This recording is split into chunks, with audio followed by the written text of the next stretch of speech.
Buenas tardes, mi nombre es Emanuel Vázquez Guerrero, soy estudiante de la Facultad de Psicología de la Universidad Nacional Abierta y a Distancia UNAD.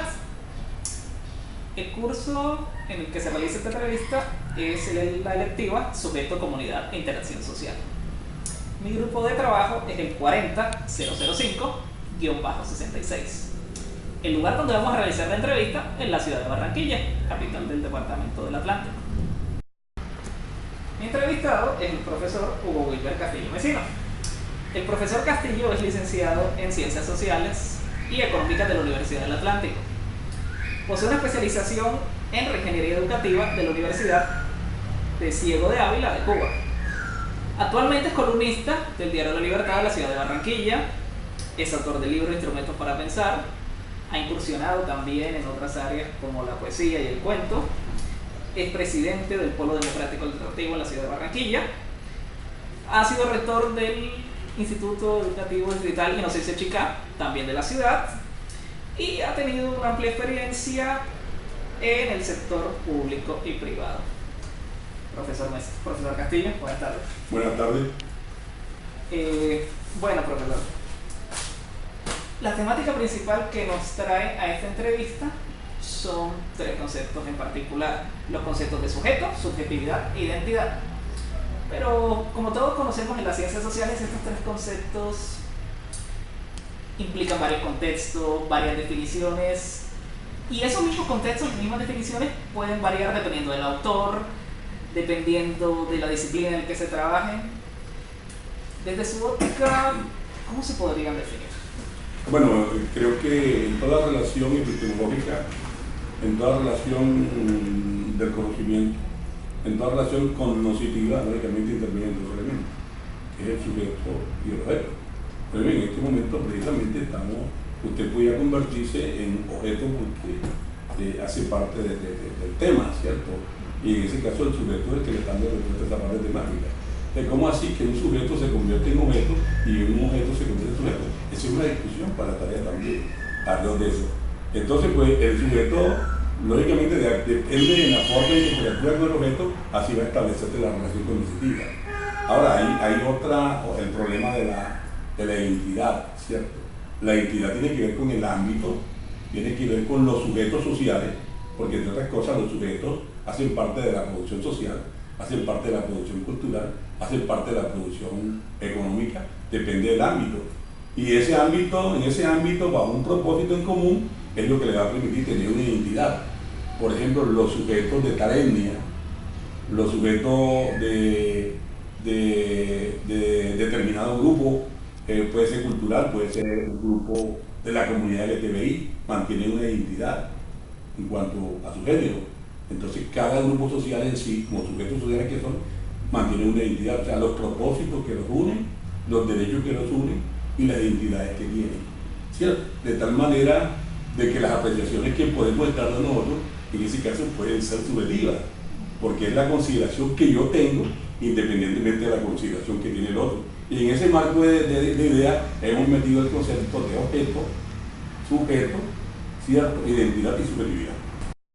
Bueno, profesor Castillo, siguiendo con ese tema de la subjetividad,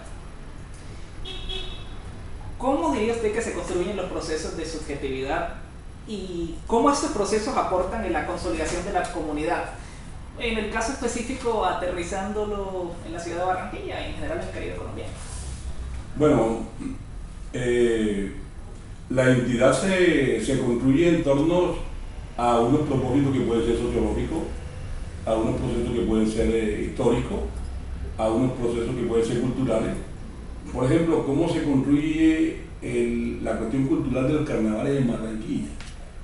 Pues a unas manifestaciones culturales, a unos criterios antropológicos, ¿cierto? A unas manifestaciones, digamos, de surgimiento de las expresiones auténticas. O sea, en ese caso pues se construyen partiendo de ese ámbito y partiendo de todas unas situaciones que mantienen afinidad. Por eso se construyen los grupos sociales, por eso se construyen los grupos que de una u otra manera defienden la cuestión ecológica, que defienden la preservación del medio ambiente, que defienden la condición étnica, se construyen porque mantienen ese proceso de identidad alrededor de eso, ¿cierto? pero tienen que ver con un problema de una historia, de unos intereses, de unos derechos, de unos propósitos y digamos del mismo ámbito en que se mueve. El ser Caribe es un problema de construcción histórica donde hay identidades de las diferentes regiones sobre eso. Sin embargo, dentro de este proceso de identidad también hay diferenciación, hay particularidades. Pero en el fondo hay algo que lo une, la historia, la cuestión geográfica y la cuestión cultural. Para usted, en su comunidad, ya aterrizando no tanto a nivel Caribe, sino a nivel local, a nivel Barranquilla, ¿existen lugares que permitan construir y afianzar esos procesos de subjetividad y consolidación de identidad? En caso afirmativo, ¿cuáles son y por qué consideraría que se lleva a cabo esos procesos en ellos? Por ejemplo, ubiquemos en el contexto, digamos, barrial del barrio del Valle. Vamos a mirar el caso de esas comunidades triales, como Llanceros Palenque en ese caso.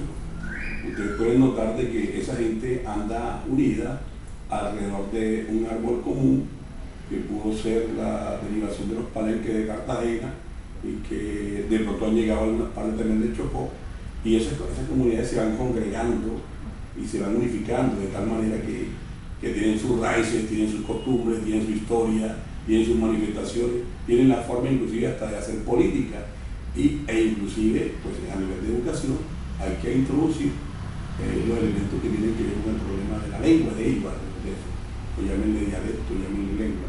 Miremos el caso de Barranquilla, ese sería un caso específico para mirar cómo hacen esas comunidades para estar allí agrupadas, congregadas, aunque no con un objetivo claro ni solidificación, pero por lo menos están organizados, es tanto que constitucionalmente están amparadas, porque cuando se trata de un concurso educativo a ellos les tienen ciertas relaciones, cuando hay aspiraciones a nivel universitario como grupo, como tal, tienen ese tipo de preparación, al igual que en las elecciones también, a ellos les siguen desde el punto de vista de la votación menores votos que las otras organizaciones de ciudadanos del común, como dice uno.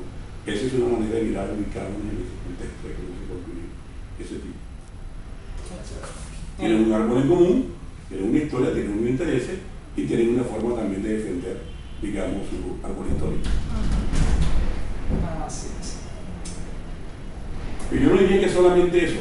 Cuando hay unos propósitos, por ejemplo, de los servicios públicos aquí en la ciudad, en ese caso del problema de la identificación, vamos a ver que una comunidad determinada de sectores de estrato 1 y 2, porque se sienten afectados porque le van a quitar inclusive su auxilio que el gobierno da como parte del consumo, notan cómo se organizan, cómo actúan, cómo se convierten en un movimiento social, cómo se expresan, ¿cierto? Y cómo tienen su representatividad, inclusive como sector afectado de ese tipo de servicios. Hay diferentes formas de mirar cómo se... Pero nunca es espontáneo. Profesor Castillo, ¿por qué cree que el territorio tiene incidencia en los procesos de afianzamiento, de construcción del sujeto, de la subjetividad, de identidad? ¿Se podría decir que ese factor territorio, ese factor sujeto, es determinante a la hora de construir esos procesos? No siempre, porque si nosotros vemos, por ejemplo, el caso de los palestinos, que son una nación sin territorio,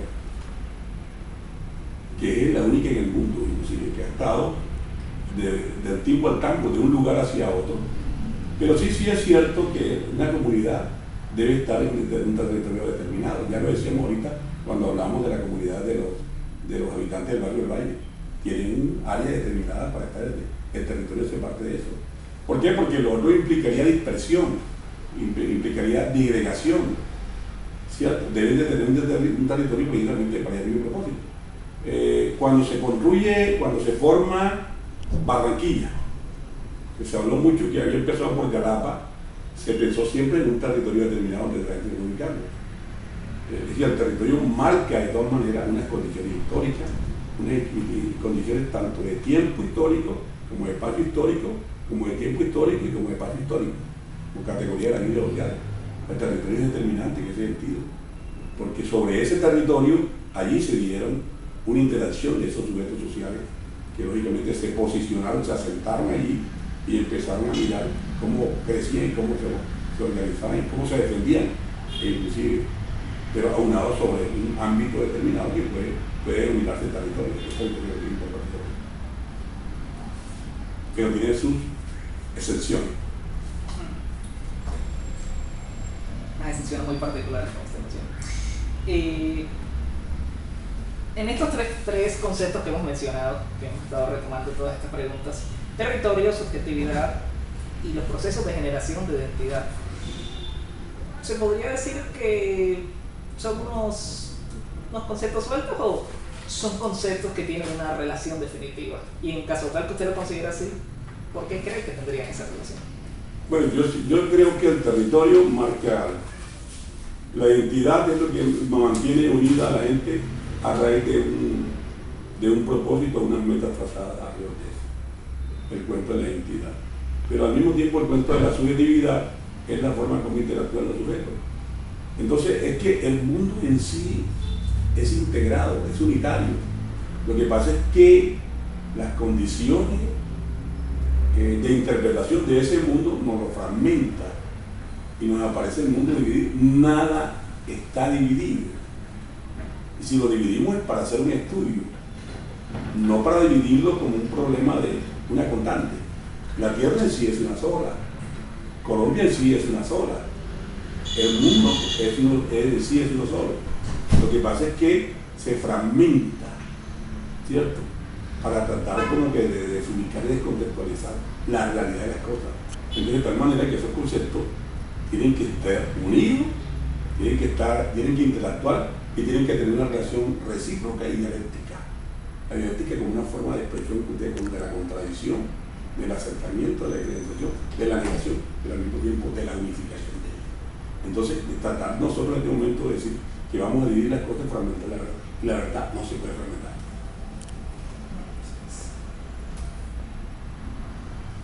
Profesor, ¿cree usted que esos procesos de construcción de sujeto, de subjetividad, de identidad, son producto o influencia de los medios masivos de comunicación y consumo? ¿Usted cree que esos medios tienen un factor determinante en la construcción de esos procesos?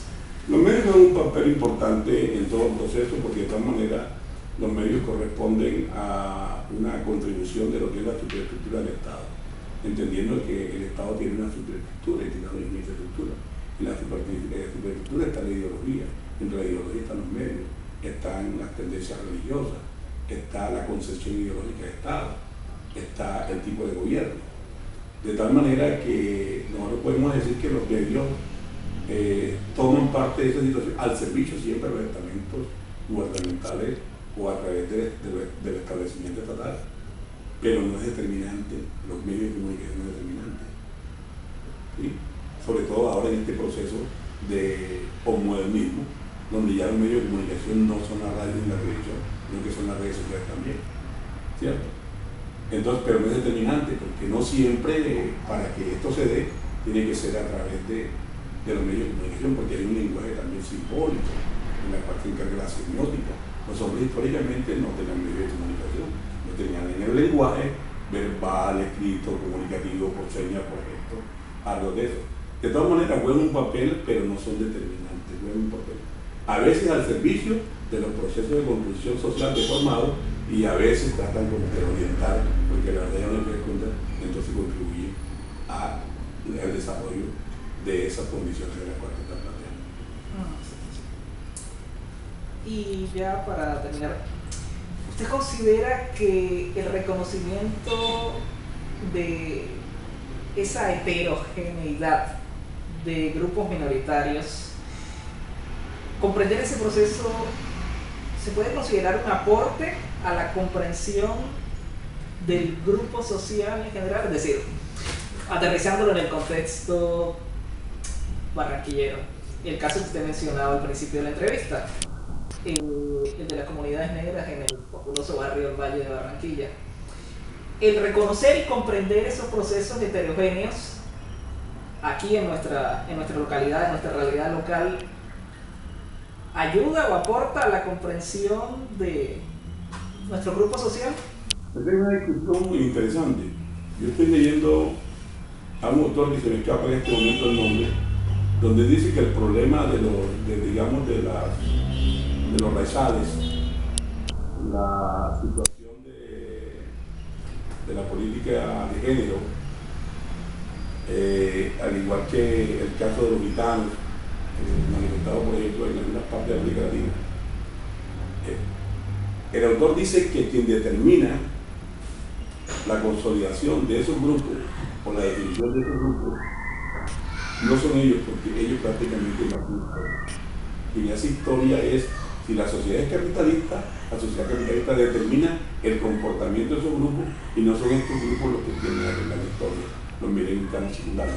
Pero en América Latina estos grupos los miran como algo importante, o sea que pueden coadyuvar, lógicamente, a generar nuevos procesos de cambio social en el marco de la excepción, de la heterogeneidad, porque siempre se hablan de estos grupos como unos grupos a los cuales hay que reivindicar porque los marginan, porque no dan la participación, porque constitucionalmente no están amparados o porque sus derechos son negados. Pero en términos generales podemos decir nosotros que en la concepción capitalista, para muchos historiadores, ellos no son importantes. Lo importante es el capitalismo, que es el que moldea qué tipo de sociedad está. En cambio, en la nuestra, en América Latina, pues, lógicamente ya esa es una discusión entre los epistemólogos del norte y los epistemólogos del sur. O sea, los epistemólogos del norte, entendiendo como Europa, Francia, parte de América del Norte, Inglaterra, ¿cierto? Y Alemania. Los epistemólogos del sur somos África, la parte oriental del mundo y América Latina, donde tenemos la concepción que sí estos grupos y son importantes en la historia para determinar cambios. Ciertamente unas temáticas bastante amplias, de mucha tela por cortar, de mucha discusión. Pues bueno, profesor Castillo, muchísimas gracias por su colaboración. No, ahora estos elementos sirven para seguir generando discusión, buscar consultas bibliográficas, profundizar. Son unos temas que de todas maneras también enmarcan una concepción ideopolítica filosófica. Ah, sí.